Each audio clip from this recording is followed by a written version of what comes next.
How to know if someone is busy on a Snapchat call. Hi everyone, this is Rose from Create, Login and Delete. Without any further ado, let's dive right into the video.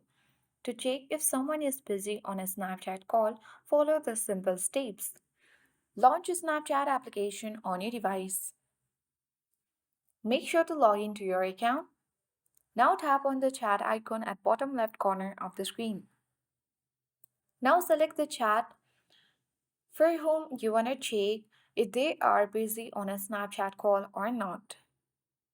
Once you open it, tap on the call icon to initiate a call at top right corner of the screen.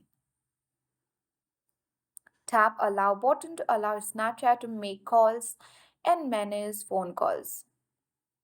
Tap allow again, and here's what to look for. If the call is connecting or says calls in progress, the person is not currently on another call and a Snapchat is active.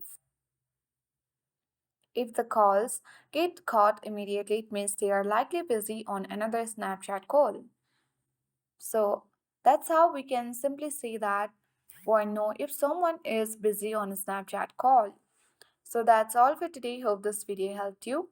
If you are new to our channel, hit the like button and subscribe. Thanks for watching.